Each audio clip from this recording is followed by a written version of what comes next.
नमस्कार दोस्तों ये जुलाई और अगस्त ये 2 महीने ऐसे होते हैं जिनमें हम अपने देश के एक महान गायक को याद करते हैं, जी भर के याद करते हैं। और उनके नाम पर समर्पित बहुत सारे संगीत समारोह भी होते हैं। और इनमें जो चर्चा में ज़्यादा रहते हैं, 2 नाम रहते हैं, मुकेश और मोहम्मद रफ़ी। वैसे तो खैर अब लता जी पर भी बहुत सारी चीज़ें हैं, पर लता जी उनका स्थान एक बहुत ऊंचा चला गया। और उनके लिए कोई एक महीना आप तय कर भी नहीं सकते, लेकिन इन दोनों के नाम पर विशेष रूप से कुछ दिन जब इनके नाम पर जश्न होते हैं, इनकी स्मृति में बहुत सारी यादें संजोई जाती हैं, दोहराई जाती हैं। इनमें एक नाम है मुकेश का।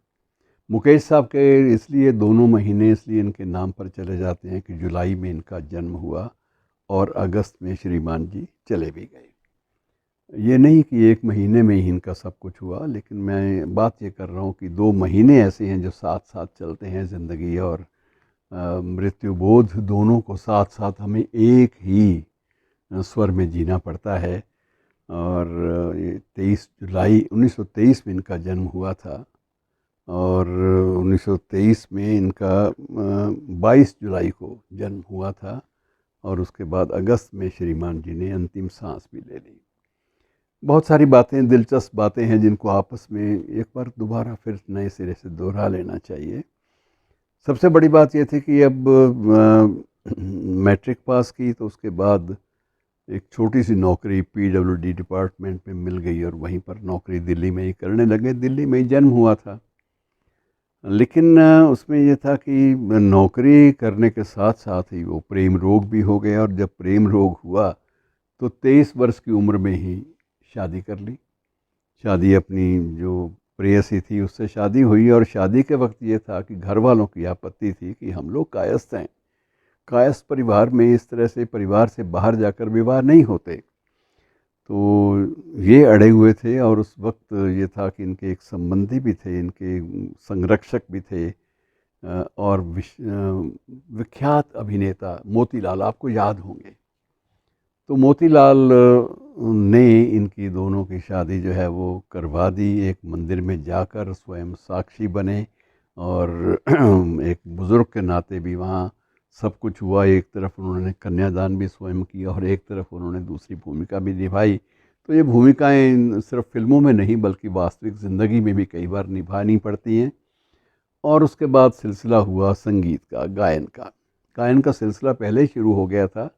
इनकी बहन भी एक अच्छी गायिका थी, तो बहन को प्रशिक्षण देने के लिए जो संगीत वाले आया करते थे, मुकेश भी उनके पांव पकड़ लिया करते थे और उनसे कुछ बोल सीख लिया करते थे। लेकिन मुकेश की ज़िंदगी की 2 घटनाएं बड़ी अजीब हैं जिनका जिक्र आपसे बांट लेना बहुत ज़रूरी है, क्योंकि समय हमारे पास सीमित होता है।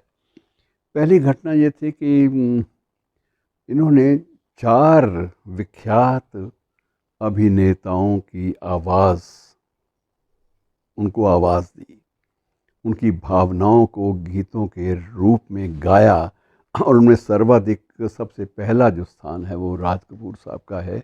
तो राज कपूर साहब के बारे में ये कहा जाता है कि राज कपूर साहब की के अभिनय में 110 गीत मुकेश ने गाए थे। और दूसरे थे इस श्रृंखला में दिलीप कुमार साहब। तो दिलीप कुमार साहब उनकी आवाज़, उनको आवाज़ दी गीतों के रूप में, तो उन्होंने 20 गीतों के रूप में दिलीप कुमार साहब को आवाज़ दी, उनको प्रस्तुत किया। और इससे भी सबसे बड़ी बात ये थी कि उनसे कुछ ज़्यादा मनोज कुमार साहब को आवाज़ मुकेश साहब की ज़्यादा भाई थी। और 47 गीत आपको ऐसे मिल जाएंगे जो मुकेश ने इनके लिए गाए थे। तो ये 4 अलग अलग, संजीव कुमार साहब के लिए भी कुछ गीत आए थे। तो 4 अलग अलग अभिनय क्षेत्र की हस्तियों के की भावनाओं का जो जो तर्जमानी है उनकी भावनाओं की, वो गीतों के रूप में देने वाले ये थे। राज कपूर तो उनका तो श्रद्धांजलि यही थी कि मेरी तो आवाज़ गई, मुकेश तो मेरी आवाज़ थे और उनके जाने से मेरी आवाज़ चली गई। दूसरी जो बात जो आपसे बांटना चाहूँगा वो एक दुखद घटना है जिसका जिक्र बड़ा ज़रूरी है। डेट्रॉयट में, अमेरिका में ये गए थे, तो वहाँ एक संगीत समारोह था और उसमें प्रस्तुति इनकी भी थी, लता जी की भी थी और इनका बेटा नीतीश भी उसमें गया हुआ था। तो तीनों की प्रस्तुति चल रही थी और पूरा खचाखच डेट्रॉयट का, अमेरिका का वो हॉल, सभागार पूरी तरह से भरा हुआ था और बहुत बुरी स्थिति थी जहाँ तक श्रोताओं की कि वो कमोशन हो गई थी। कहते हैं कि यहाँ तो बंदे पूरे नहीं आ रहे। लोगों ने बाहर खड़े होकर भी सुना और सबसे बड़ी बात ये थी कि उसी फंक्शन के दौरान ही मुकेश साहब को हृदय गति का दौरा पड़ा और वहीं पर उनका प्राणांत हो गया। अस्पताल ले जाए गए लेकिन वहाँ हॉस्पिटल में यही रिपोर्ट आई कि ब्रॉड डेड। तो ये एक बड़ी अजब सी स्थिति थी और लता जी के लिए भी एक बहुत बड़ा आघात था। स्नेह बड़ा था आपस में, सब कुछ था, लेकिन उस दिन एक जो निर्णय लिया वो बड़ा ऐतिहासिक था भावनाओं के क्षेत्र में कि लता जी ने वहीं घोषणा की कि जो कंसर्ट चल रहा था वो रुकेगा नहीं। अब उसका शेष भाग मुकेश जी की यादों, स्मृतियों और उनकी उपलब्धियों को समर्पित होगा और ये पूरा होगा।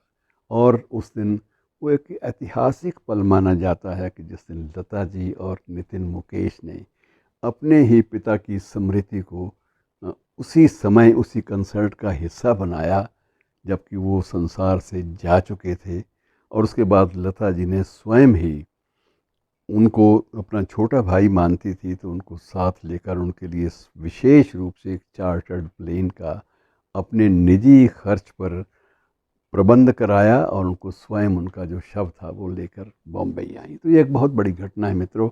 बाकी बातें बहुत सारी होती हैं ऐसे कलाकारों के बारे में, फिर कभी दोहराएंगे। शुक्रिया।